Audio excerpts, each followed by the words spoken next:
नमस्कार, मैं हूं भूपेंद्र रावत और मैं आज आपसे बात करना चाहता हूं। हमारे देश के करोड़ों विद्यार्थी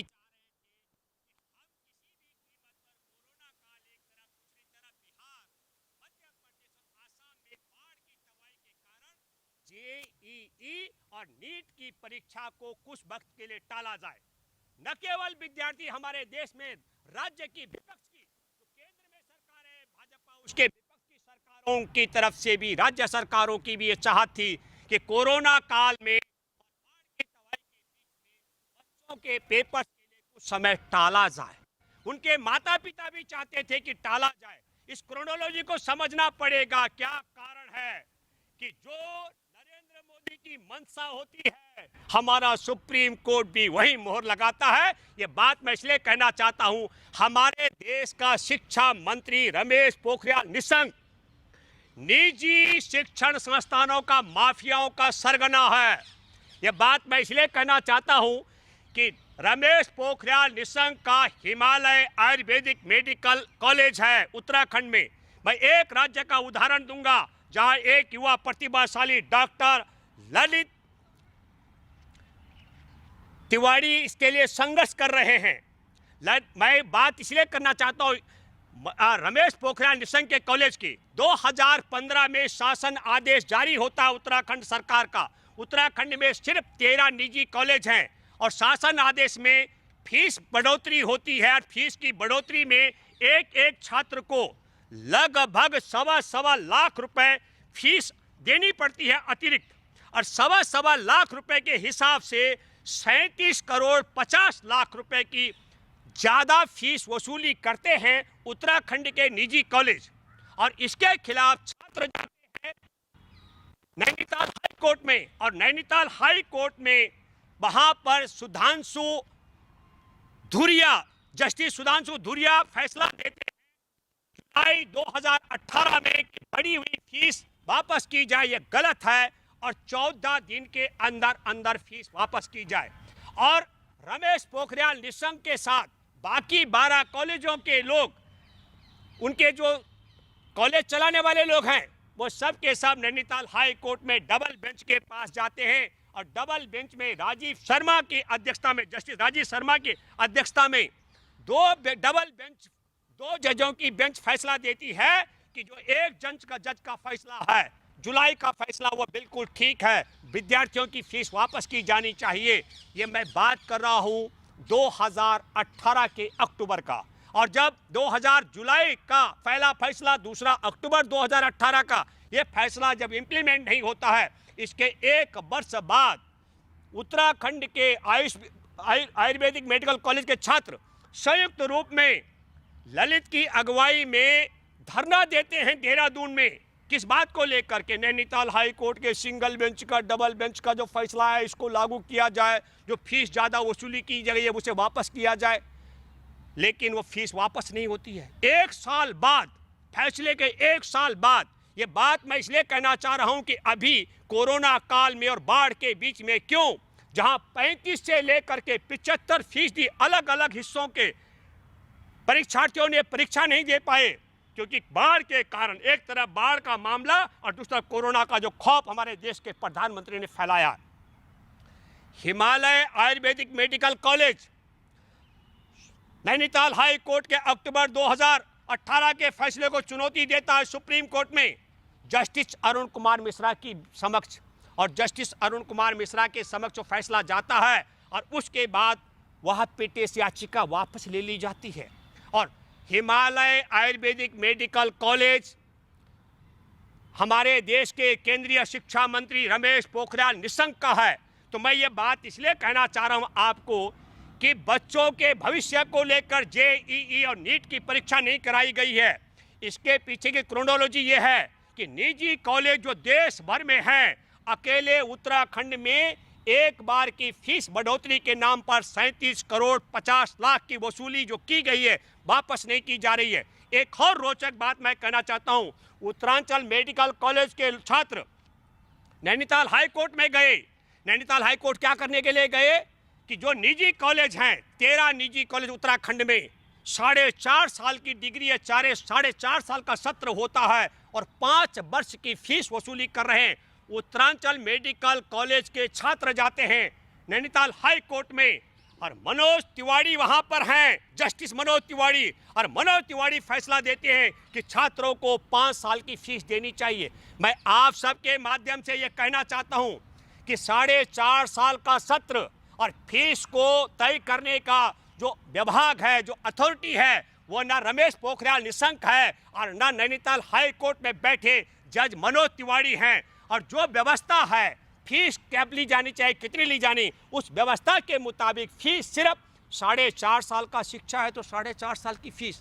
तो मैं आप सब लोगों के माध्यम से एक बात कहना चाह रहा हूं कि एक तरफ 37 करोड़ 50 लाख की जो फीस वसूली गई है वो फीस वापस नहीं की जा रही है, और दूसरी तरफ 4.5 साल के पढ़ाई का 5 साल के फीस वसूली का काम किया जा रहा है। और तीसरी तरफ, एक तरफ जब हमारे देश के अंदर 550 मामले थे तो लोगों को घर से बाहर नहीं निकलने दिया, और जेईई और नीट की परीक्षा अब होनी है। जेईई की परीक्षा हो चुकी है 1 से लेकर के 6 सितंबर तक, और उसके लिए सुप्रीम कोर्ट का आदेश लाया गया, विवश किया गया भारतीयों को, भारत के छात्रों को, वो अपने घर से बाहर निकले, कोई कोरोना का भय नहीं होना चाहिए, और वो सब लोग पेपर देने के लिए विवश किए गए। तो ये सोचने और रोचक बात है, हमारे देश के अंदर जब 550 मामले थे तो हमारे देश में रेल बस सेवा बंद कर दी गई, 14 करोड़ मजदूरों की रोजी रोटी छिन गई थी,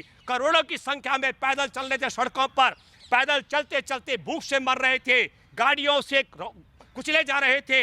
यही नहीं, उनके पैरों की खाल निकल रही थी, चलते चलते बस पड़ रहा था, और रास्ते में चलते चलते गर्भवती महिलाएं, बच्चे जन रही थी। पर सुप्रीम कोर्ट में बैठे धृतराष्ट्र की भूमिका में हमारे जजों ने आवाज नहीं खोली, अपनी जिम्मेदारी का निर्वाह नहीं किया। मतलब 550 मामले थे तो धृतराष्ट्र बन गए। हमारे देश के मजदूरों के साथ बहुत बुरा हाल हो रहा था।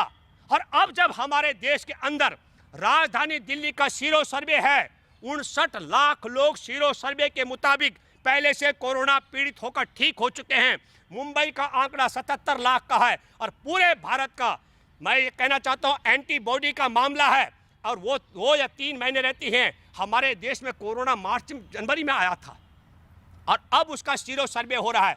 मैं ये बात इसलिए कहना चाह रहा हूँ कि तमाम लॉकडाउन के बावजूद पुलिस को लठायत बना करके मजदूरों को पीटने का, लोगों को मारने पीटने की जो घटना हुई, ना उससे कोरोना रुका, ना लॉकडाउन से कोरोना रुका, ना मास्क से कोरोना रुका। कोरोना सीरो सर्वे में राजधानी दिल्ली के अंदर उन बच्चों को भी कोरोना है जो बच्चे कभी बाहर नहीं निकली, उन महिलाओं को भी कोरोना है, कोरोना हुआ जो कभी बाहर नहीं निकली। मैंने बार बार कहा था कोरोना से 80% लोगों को पता नहीं लगेगा कोरोना हुआ है, और 20% लोगों को पता लगेगा कोरोना, उनमें जो जान जाने का खतरा है वो बहुत कम है। तो मैं ये कहना चाहता हूँ कि जब हमारे देश की जनता को, पूरे देश को जेल में तब्दील करने का था, रेल बस सब कुछ छीनने का था, तब भी सुप्रीम कोर्ट मौन की भूमिका में था। और अब जब हमारे देश में 50 करोड़ के लगभग अगर पूरे देश का आज सर्वे हो, जैसे दिल्ली के मुख्यमंत्री ने क्या कहा, दिल्ली में आंकड़े इसलिए बढ़ रहे हैं क्योंकि ज्यादा जांच हो रही है। अरे मूर्ख आदमी, जांच से कोरोना के आंकड़े नहीं बढ़ते हैं। लोग कोरोना पीड़ित हैं, जांच करते हो, लोगों तक पहुंचते हो तो कोरोना के पेशेंट उजागर होते हैं। मैं दावे के साथ मैं कहता हूं, आज अरविंद सरकार, अगर दिल्ली में केजरीवाल सरकार दिल्ली के 2 करोड़ लोगों का वो RT-PCR से, एक और नकली सिस्टम है, उससे नहीं, RT-PCR का आंकड़े बिल्कुल ठीक है। RT-PCR से अगर जांच करेगी तो दूध का दूध और पानी का पानी हो जाएगा। राजधानी दिल्ली का कोई हिस्सा ऐसा नहीं बचा हुआ जहां कोरोना नहीं फैला है। तो अब हमारे लिए रोचक बात है, जब कोरोना में पूरी तबाही मच रही हो, 70,000 लोगों की जान जा चुकी हो, सरकार के आंकड़े के मुताबिक, फर्जी आंकड़ों के मुताबिक सिर्फ 42 लाख लोग दिखाए जा रहे हो, तो सुप्रीम कोर्ट आदेश देता है आपको अपने घर से निकलना है और परीक्षा केंद्र तक जाना है। जाने के लिए बसें बंद हैं, जाने के लिए, आने जाने के लिए रेल के साधन नहीं है। मैं आप सब लोगों से एक बात कहना चाहता हूं, मैं सुप्रीम कोर्ट में बैठे जजों से भी जानना चाहता हूं, मैं सरकार में भी जानना चाहता हूं, ये कौन सा तरीका है कि नरेंद्र मोदी की सरकार की जो मंशा होती है सुप्रीम कोर्ट वैसा ही फैसला लगा देता है। ये बड़ा रोचक मामला है।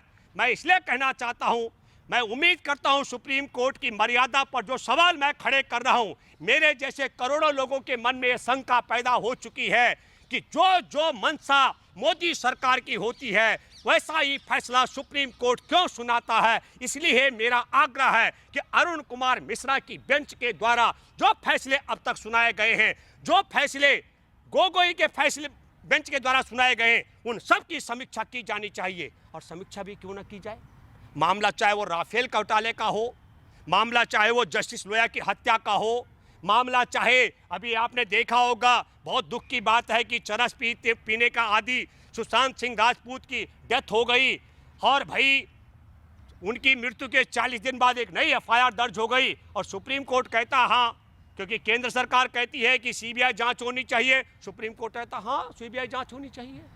जस्टिस लोया की हत्या के मामले में जांच नहीं होनी चाहिए, मोदी सरकार कहती है, सुप्रीम कोर्ट कहता है नहीं होनी चाहिए। कोरोना के मामले में देश बंद होना चाहिए, मोदी कहता है, सुप्रीम कोर्ट कहता है हाँ बंद होना चाहिए। कोरोना के मामले 50 करोड़ पहुंच गए, कागजों में 42 करोड़ पहुंच गए, 70,000 की मौत हो गई। कोरोना के लिए काल में सब बच्चों को पेपर देने जाना चाहिए, मोदी सुप्रीम कोर्ट कहता हाँ जाना चाहिए। तो हम ये कहना चाह रहे हैं कि सुप्रीम कोर्ट को मोदी सरकार रेगुलेट कर रही है या मोदी सरकार को सुप्रीम कोर्ट विश्वास में लेता है, तुम ऐसा फैसला ले लो हम उस पर मोहर लगा देंगे। ये मैं इसलिए कहना चाहता हूं। और आखिरी बात मैं फिर कहना चाहता हूं कि निजी शिक्षण संस्थानों का सरगना है रमेश पोखरियाल निशंक, जिसका हिमालय आयुर्वेदिक मेडिकल कॉलेज है, अवैध वसूली गई फीस को हाई कोर्ट के सिंगल से लेकर डबल बेंच के फैसले के बावजूद छात्रों का बढ़ा हुआ फीस वापस नहीं कर रहा है और 4.5 की साल की जगह 5 साल की फीस की वसूली कर रहा है। ये मैंने उत्तराखंड छोटे से राज्य, जहां छोटा सा राज्य है, वहां का जिक्र किया। पूरे भारत का सीन अगर करेंगे तो क्या होगा। और एक बात मैं आप सब देशवासियों से दोबारा करूंगा, भारत की 23 सरकारी संस्थानों को निजी कंपनियों के हवाले करने जा रही है मोदी सरकार। मैं आपके माध्यम से कहना चाहता हूं, हमारे देश में जिनको भारत बेचा जा रहा है उनमें एक मुकेश अंबानी भी है और मुकेश अंबानी पर हमारे देश में गैस डकैती का मुकदमा दर्ज हो चुका है अंतर्राष्ट्रीय अदालत में। ये दुख की बात है क्योंकि ओएनजीसी में अधिकारी बना करके संबित पात्रा को बिठा दिया और संबित पात्रा ने ओएनजीसी में बैठ करके ऐसी भूमिका बनाई जिसमें अंतर्राष्ट्रीय अदालत में हमारे देश के गैस डकैत के पक्ष में 2 जजों ने फैसला दिया और एक जज ने कहा कि मुकेश अंबानी डकैत है, आपको तय करना है कि क्या डकैतों को देश बेचा जाना चाहिए। और दूसरी तरफ दूसरा आदमी है, उसका नाम है अदानी, जिसके खिलाफ सुप्रिया पंडित हैं जम्मू कश्मीर की वकील, उन्होंने मुकदमा दे रखा है। ये चीन से पैसा लेता है और चीन के पैसे से भारत को खरीदता है। और तीसरा देश को चलाने वाला नरेंद्र मोदी बैठा हुआ, उस पर कभी जिक्र करेंगे। हमारे देश में जिस दिन 500 और 1000 के नोट बंद होते हैं, उसके अगली सुबह पेटीएम का ब्रांड एम्बेसडर प्रचारक नरेंद्र मोदी आप सब लोगों ने देखा होगा और पेटीएम में 48% हिस्सा चीनी पैसा लगा हुआ है और चीन से कर्ज लेकर के चीन के खिलाफ की क्रोनोलॉजी आप सबको मालूम है कि 15 जून को हमारे जवानों की जहां पर शहादत हुई, उस भूभाग को नरेंद्र मोदी ने कहा हमारी ज़मीन पर कोई नहीं घुसा, हमारी ज़मीन पर कोई नहीं घुसाया, हमारी ज़मीन पर किसी की पोस्ट नहीं है। मैं आपके माध्यम से कहना चाहता हूं, इस देश के गद्दार ने हमारे देश के नक्शे का जो संवैधानिक नक्शा है उसके औचित्य को खारिज कर डाला। इस देश के गद्दार ने, चीन के वफादार ने एक और बड़ी बात की, हमारे देश के सैनिकों की शहादत को कलंकित कर डाला। इस देश के गद्दार ने और चीन के वफादार और कंपनियों के वफादार ने हमारे देश की कंपनियां गैस डकैत मुकेश अंबानी और अदानी को जो चीन के टुकड़ों पर पल रहे हैं और चल रहे हैं उनके हवाले बेचने का फैसला किया। और हमारे देश में सरकारी संस्थान की जगह जो निजी संस्थान चल रहे हैं, हमारे देश के अंदर CAG की रिपोर्ट है, उत्तराखंड में जो 13 निजी मेडिकल कॉलेज चल रहे हैं वो इस लायक नहीं है ज़्यादातर उनमें कि जिनको मान्यता दी जाए, लेकिन वो मान्यता उनको दी गई है। एफिलिएशन फीस भी उन्होंने समय पर नहीं भरी है और यही नहीं, वो अपने कॉलेजों में अवैध तरीके से बच्चों को सीमा से ज़्यादा उनको पढ़ाने के लिए सीट भी देते हैं। ये सब गोलमाल भी होता है। मैं आप सब लोगों से कहना चाहता हूं कि निजीकरण करने का मतलब होता है अगर मेरे देश का विकास होगा तो देश का विकास अलग होता है, पर अदानी और अंबानी को या रमेश पोखरियाल निशंक के विकास को देश का विकास नहीं कह सकते हैं। देश का विकास सरकारी संस्थानों से होता है और देश का दुर्भाग्य है कि हमारे देश की सत्ता के शिखर पर देश को बेचने वाला और कंपनियों का एजेंट, देश का गद्दार और चीन का वफादार बैठा हुआ है। धन्यवाद। जय हिंद, जय भारत। नेशनल दस्तक की आपसे गुजारिश है कि अगर इसको बचाना चाहते हैं तो नेशनल दस्तक को सब्सक्राइब करने के लिए रेड कलर के सब्सक्राइब बटन को